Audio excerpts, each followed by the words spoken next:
Olá pessoal, eu sou o Cristiano Molica, engenheiro e gerente técnico da Instruterm, e hoje teremos a sexta dica de mestre, com o mestre Marcos Domingos. Fique ligado, já se inscreve no canal, ative as notificações e se gostar do vídeo, deixe o seu like também.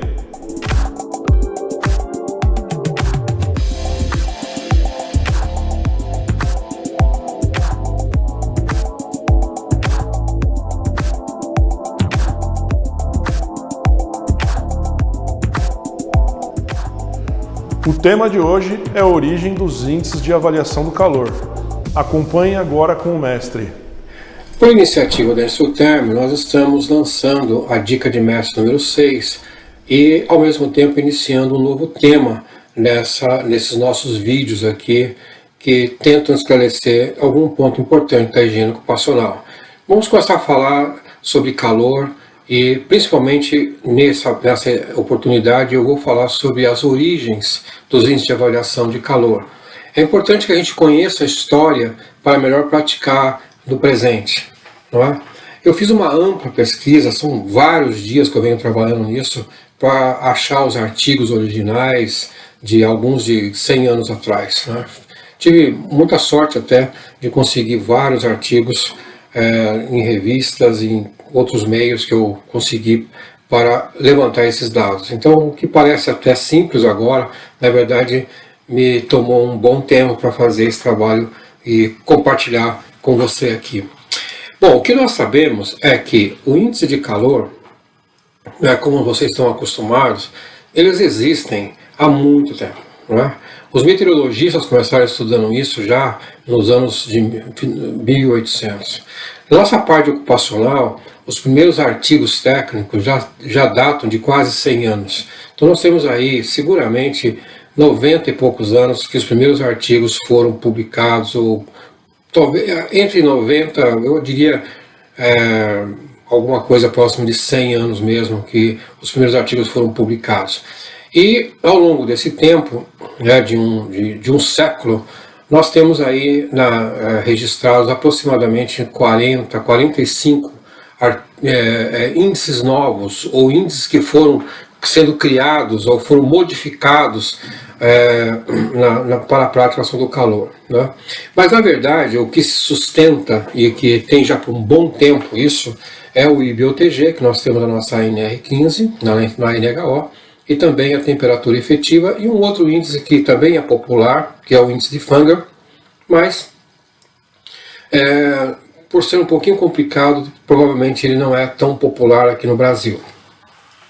Muito bem, eu queria fazer uma homenagem a dois pesquisadores importantes que nos ajudaram muito nesse nosso processo de avaliação do calor.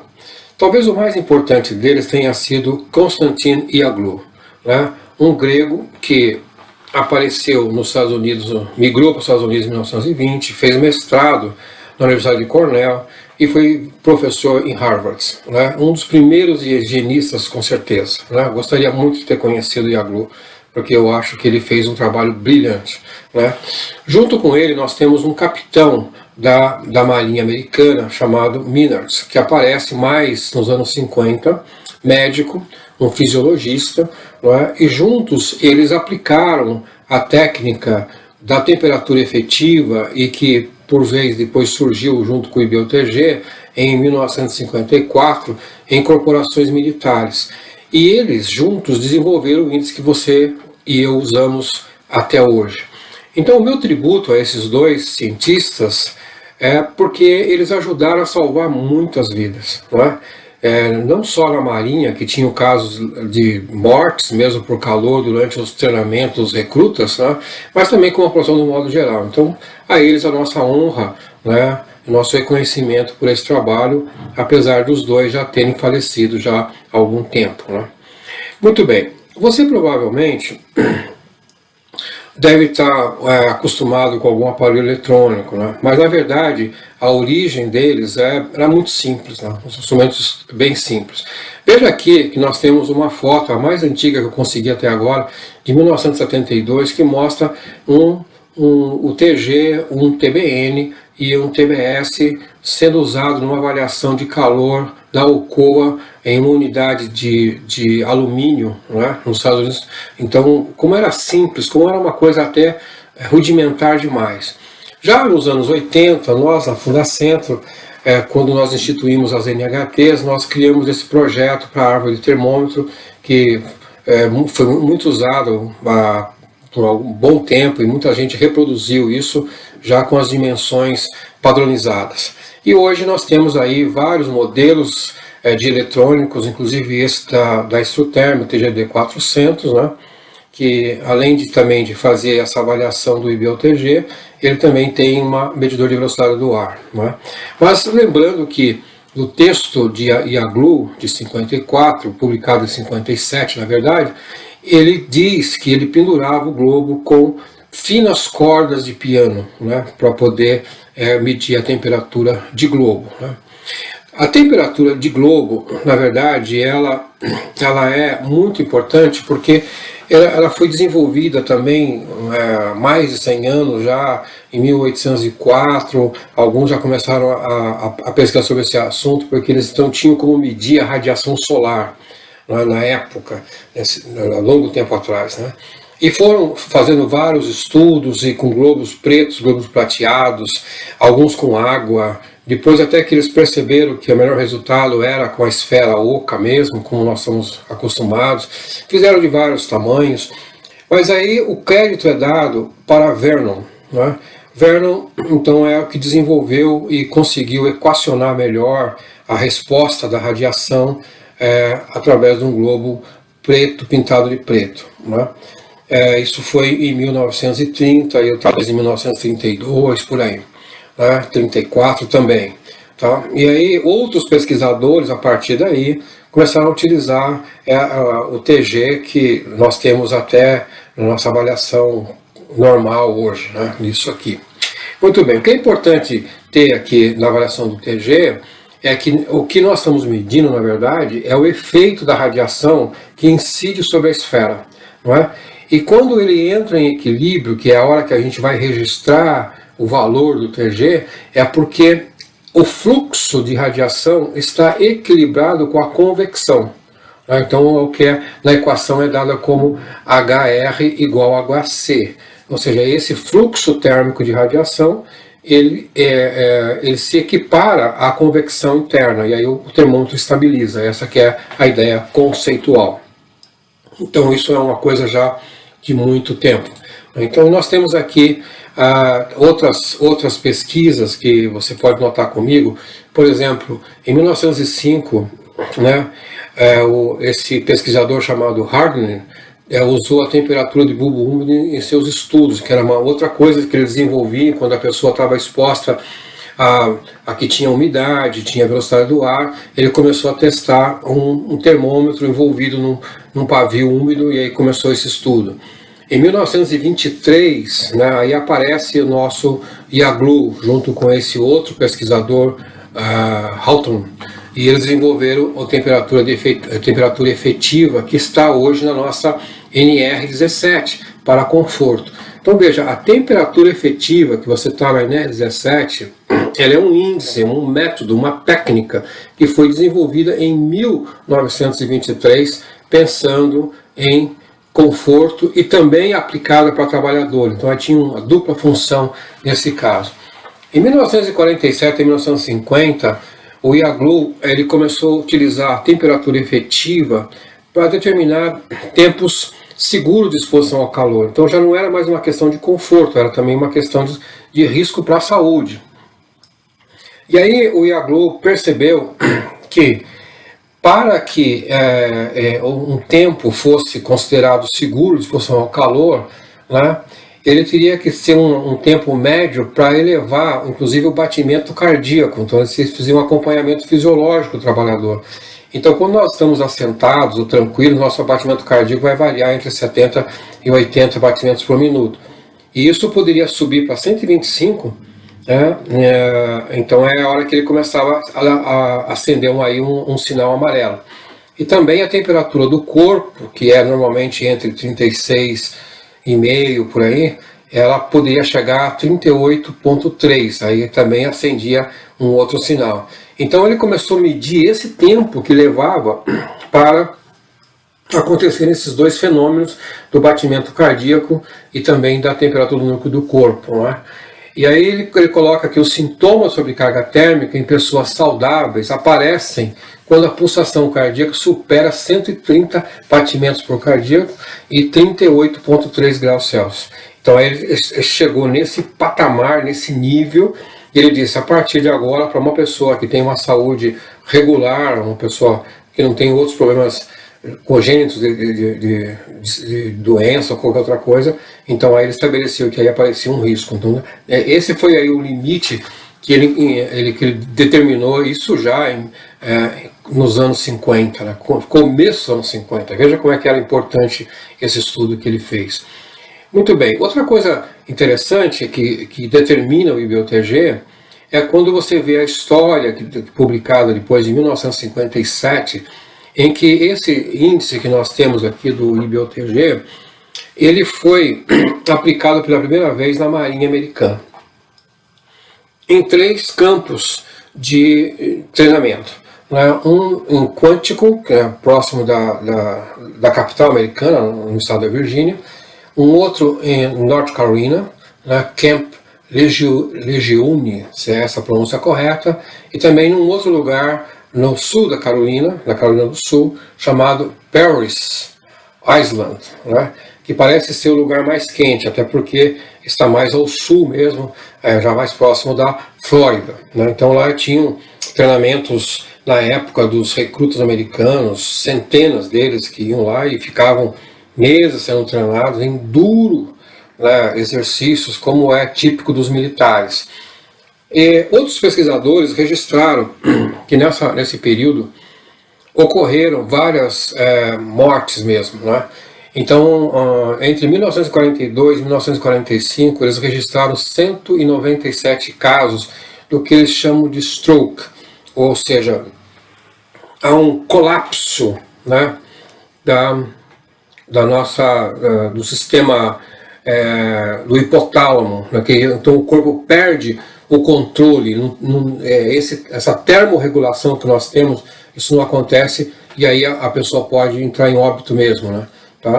E também de 1951 e 1953 são registrados mais de 500 casos de exaustão por calor, ou seja, um recruta que está trabalhando ou sendo treinado no verão, principalmente, que foi esse estudo, ele pode desmaiar, ele pode ter muita perda de água. Então esses números aí assustaram os militares da época. Então aí se junta aí a GLU e o Minard para resolver esse problema que nós temos apontando aqui. E então, em 1954 começa o estudo com esses recrutas americanos. Foram 12 semanas de medição. Os trabalhos de medição começavam às 10 da manhã e iam até às 4 da tarde. 3 campos de treinamento foram usados, e eles também fizeram um ajuste do globo para a farda militar, que era um verde oliva. Então aí na equação fizeram um pequeno ajuste, porque se você usa uma roupa e o treinamento lógico externo, você vai absorver o calor radiante. Então, conforme a cor da roupa, essa absorção do calor radiante poderá ser maior ou menor. Eles tinham feito um ajuste para isso também, que depois acabou desaparecendo na nossa prática. E começaram a fazer as medições com temperatura efetiva, que o Iaglu conhecia muito já na época, já com 30 anos de experiência nesse tema, mas aí eles perceberam que na área militar eles teriam que ser um pouco mais objetivos, só ter um instrumento que desse uma resposta mais fácil. Não dava para pegar um psicômetro e cartas psicométricas e determinar isso. Então aí foi que eles simplificaram a temperatura efetiva, e transformaram no IBOTG, e isso ficou muito fácil, porque só precisavam de 2 parâmetros para determinar o índice de calor.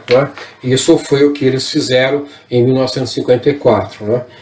E nós vamos ver então que a equação que eles usaram naquela época, até está aqui a equação, eles usaram 2 equações. Ou usaram o 0,7 vezes o TBU, não é TBN, mas o TBU obtido por um psiclômetro. Essa foto que está aqui embaixo é um psiclômetro que foi usado para determinar também a umidade relativa, chamado psiclômetro de funda, porque as pessoas ficavam girando isso como se fosse um atirador, né, assim, daquela época medieval, que se atirava uma pedra numa pessoa, então se colocava, isso ficava girando para soltar a pedra. Então o nome vem daí, que é chamado psiclômetro de funda, né, que é usado, e com um bulbo úmido apenas envolto num tecido úmido, né? E depois foi que eles começaram a usar então o TBN, que aí já não precisava mais fazer toda essa movimentação, e era o pavio mergulhado em água, como nós temos até hoje. Então essa é a experiência de usar essas duas equações aqui. Muito bem. Isso então foi ganhando assim popularidade por ser um índice bem fácil, né? Eu até coloquei aqui agora um pouco da história, e cerca de 20 anos depois começam a ganhar então as organizações prevencionistas e ganhar um pouco mais de espaço, e se tornou universal, né? Mas é bom registrar que o Minard também aplicou essa técnica em astronautas, também no começo dos anos 60, né? Foi o que ele fez. Então ele teve uma evolução dentro da área militar americana. E o primeiro registro que nós temos de uma organização que adotou o IBOTG é o NIOSH, em 1972. Em seguida vem a CGH em 74 e a AIA em 1975. Nós, no Brasil, adotamos em 1978. Então eu diria assim que nós, junto com as organizações internacionais, nós não estamos tão longe disso, né? E aí vem a ISO 1982, faz essa norma 7243 específica para calor usando o IBOTG. A Fundação desenvolve as suas normas, começando com a tal da NHT em 1985, depois a NHO 2002-2017. Então nós chegamos aqui nessa história, ver quanta coisa foi produzida nesse período todo, tá? E fica aqui nessa primeira edição de calor que eu estou produzindo, nesse primeiro vídeo, algumas perguntas para a gente poder tentar responder um pouquinho para frente, outra coisa no próximo vídeo, né? Então, depois de 65 anos que o IBOTG foi criado, né, fica essa inquietação. Por que não se desenvolveu um novo método, né, diferente desse, mais aprimorado? Não é? Por que nós estamos estagnados nesse tempo todo? Né? Por que nós não temos um medidor de calor para ser usado na pessoa, né, que independa de tripé? Essas são perguntas que eu tenho, né? E outra coisa que esse índice também já aparece em muitos artigos técnicos fazendo críticas, vendo as suas limitações, principalmente quando a pessoa está exposta a altíssimas temperaturas, a resposta não parece ser muito adequada. Há perguntas, por exemplo, por que é 0,7, 0,3? Né? Porque o índice do IBOTG ele é empírico. Ele não vem de equações, ele vem de uma experiência. Então, até hoje não se sabe exatamente por que IAGLU e Minard adotaram o 0,7. Né? Isso é um pouco difícil de responder. Tá? E outra pergunta é para nós, de países mais quentes. Né? Tá? Será que esse índice vale para o Brasil? Essas são inquietações que nós temos, e junto com essas inquietações, fica aqui o nosso apelo para que as pessoas que estão estudando, que estão na universidade fazendo algum tipo de mestrado, alguma coisa, possam se envolver um pouco mais nessa questão, e quem sabe no futuro a gente vai ter um outro tipo de medidor. Por enquanto fica essa história para você ver quão difícil foi, ou quanto esforço foi feito para chegar no ponto que nós estamos hoje de avaliação do calor. Um abraço a você e espero que isso tenha contribuído para o seu aprendizado. E aí, pessoal, gostaram do vídeo? Eu vou confessar para vocês que nem eu conhecia sobre esse assunto, sobre essa introdução toda aí ao índice de calor e IBOTG, achei muito interessante. Agora, essa foi a sexta dica de mestre. Se você gostou, não se esqueça de deixar aquele like, se inscreve no canal, ative as notificações e escreva no comentário abaixo o que acharam do vídeo e qual é o tema que vocês gostariam que a gente trouxesse para vocês no próximo vídeo. Um abraço e até mais!